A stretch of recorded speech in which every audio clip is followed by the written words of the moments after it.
vida eterna é esta, que todos conheçam a Ti, que és o único Deus verdadeiro, e conheçam também Jesus Cristo, que enviaste ao mundo. João 17:3. Procuro responder nesta lição algumas perguntas básicas, porém, caso exista algumas outras perguntas mais complexas, por favor, envie para este e-mail, missão3anjos@gmail.com, que estaremos à sua disposição. Primeira pergunta: como explicar 1 João capítulo 5, versículos 7 até 8? Isso está explicado na lição 1. Segunda pergunta: como explicar Mateus capítulo 28, versículo 19? Também está explicado na lição 8, na pergunta 7. Terceira: como explicar Mateus capítulo 3, versículo 16 até 17? A Bíblia diz claramente que se tratava do Espírito pneuma de Deus, ou seja, o Espírito do Pai. O Pai manifestou-se através do seu Espírito e da sua voz. Quarta: como explicar 2 Coríntios capítulo 13, versículo 13 ou 14? 2 Coríntios capítulo 13, versículo 13 diz que devemos ter a comunhão com o Espírito Santo ou a comunhão do Espírito Santo. Agora leia esse outro verso. Ora, a nossa comunhão é com o Pai e com o seu Filho Jesus Cristo. 1 João capítulo 1, versículo 3. Nota: nossa comunhão é com o Pai e com o Filho, através do Espírito Santo. Quinta: como explicar a expressão santo 3 vezes? Isaías capítulo 6, versículo 3 e Apocalipse capítulo 4, versículo 8. E a expressão Senhor 3 vezes? Números capítulo 6, versículo 24 até 26. Não estariam se referindo às 3 pessoas? A intenção do autor, ao repetir 3 vezes uma palavra, é dar ênfase e chamar a atenção do leitor para determinada qualidade. Este recurso literário é prática relativamente comum entre os autores bíblicos. Veja estes exemplos. Ó terra, terra, terra, ouve a palavra do Senhor. Jeremias capítulo 22, versículo 29. Ao revés, ao revés, ao revés, a porei e ela não será mais, até que venha aquela a quem pertence de direito e a ele darei. Ezequiel capítulo 21, versículo 27. O livro Gramática Elementar da Língua Hebraica, de Ollenberg e Budde, ensina que a forma repetida de um adjetivo em hebraico, além de lhe comunicar ênfase, também serve como superlativo absoluto. De forma santo, santo, santo, poderia ser entendido como santíssimo. Sexta, a palavra Eshad não significa um plural? Ouve, ó Israel, o Senhor nosso Deus é o único, Eshad. Senhor, Deuteronômio, capítulo 6, versículo 4. Em hebraico, você conta Eshad 1, Shitaim igual a 2, Shalosh 3, Arba 4 e assim por diante. Exemplos de Eshad 1. Deixará, portanto, o homem, seu pai e sua mãe, e se unirá à sua mulher, e serão ambos uma Eshad, só carne. Gênesis capítulo 2, versículo 24.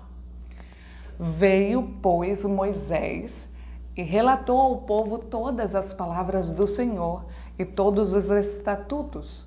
Então todo o povo respondeu a uma Eshad: vós, tudo que o Senhor tem falado, faremos. Êxodo capítulo 24, versículo 3. Então eles foram ao vale de Escol e cortaram um galho com um êxode, cacho de uva. Carregaram-no entre dois deles numa vara e levaram também algumas dos figos e das romãs. Números capítulo 13, versículo 23.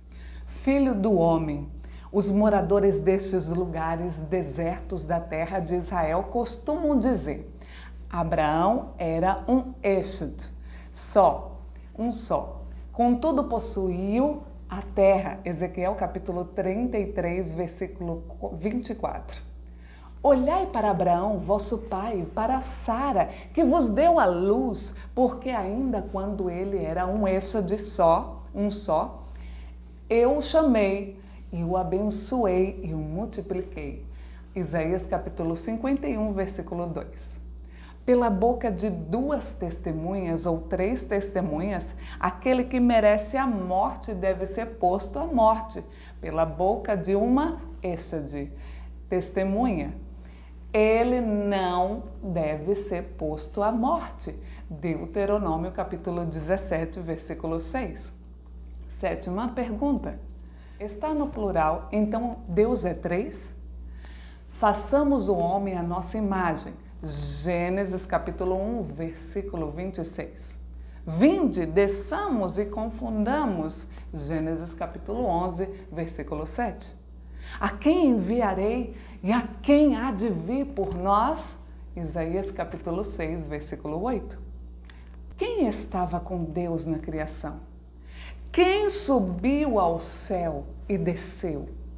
Quem encerrou os ventos em seus punhos? Quem amarrou as águas na sua roupa? Quem estabeleceu todas as extremidades da terra? Qual é o seu nome e qual é o nome do seu filho? Se é o que o sabes. Provérbios capítulo 30, versículo 4. Leia também João capítulo 1, versículo 1 até 3. Com quem Deus falava?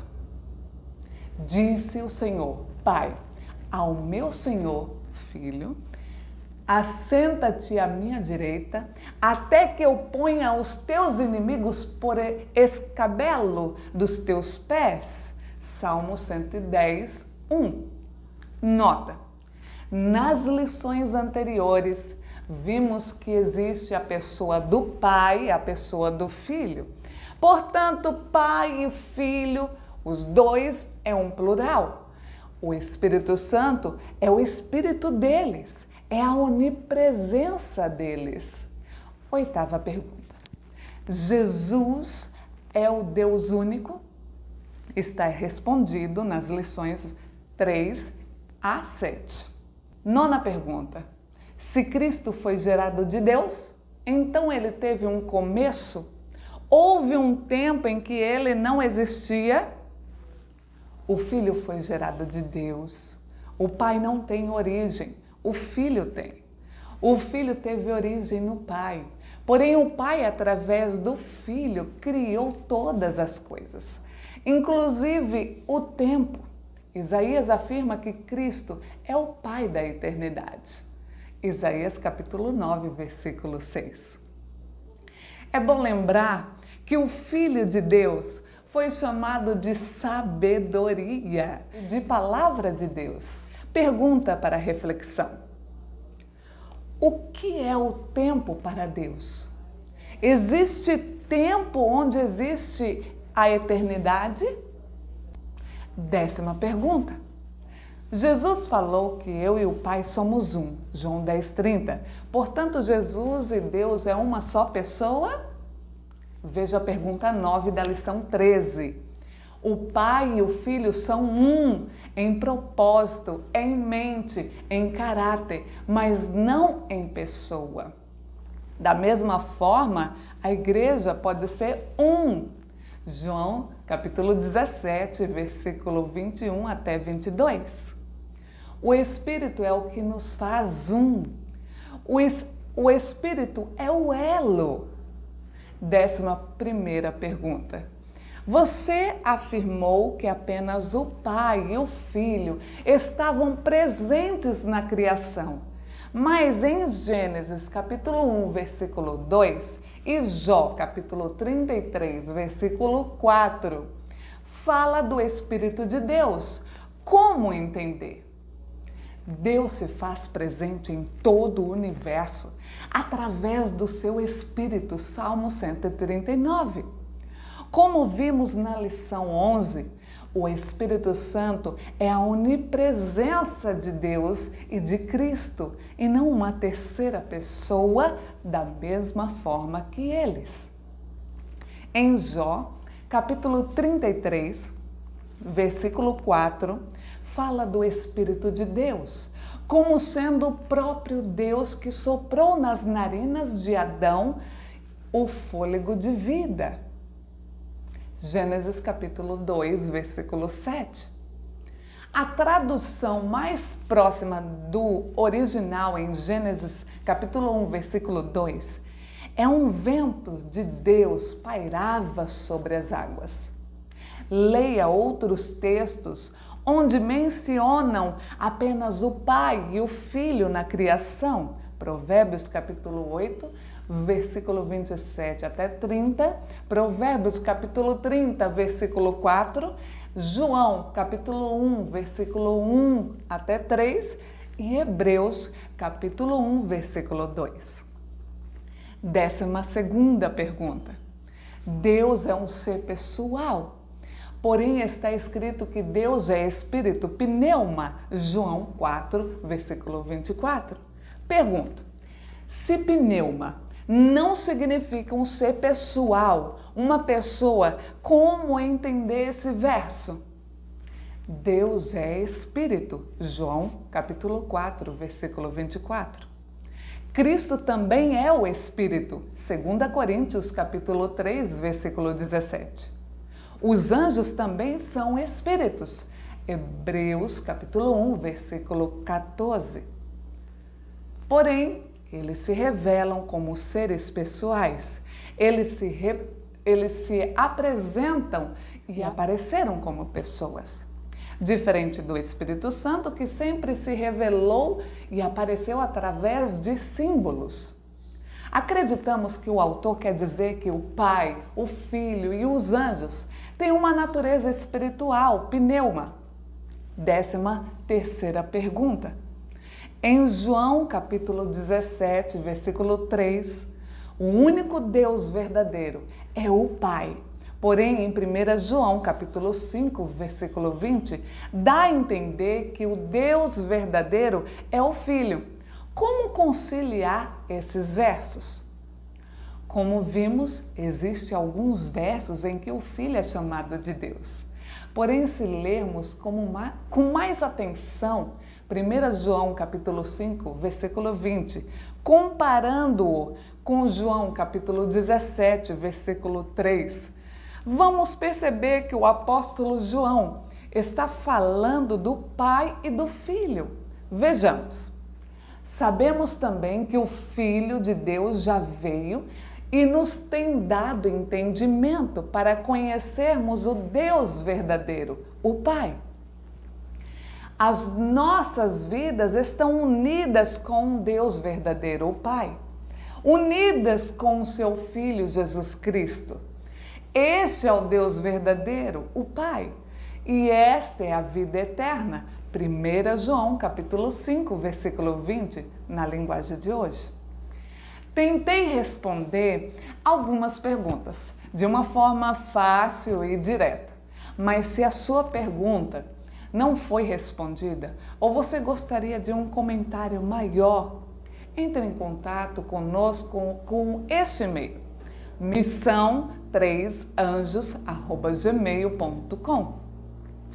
Pela graça de Deus e ao seu Filho bendito, finalizamos esta série de estudos.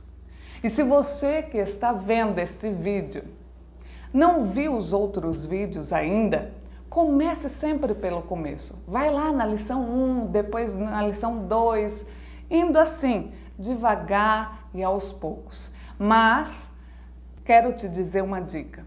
Ore a Deus em primeiro lugar e tenha em vista o assim diz o Senhor. E para você que entendeu tudo, que chegou até aqui ao final, compartilhe os 16 estudos. E faça o que Deus sempre quis de você. Proclame a verdade. Siga sua missão. Seja forte e corajoso. Deus abençoe a todos e que o seu Espírito nos ilumine em nome de Jesus. Amém?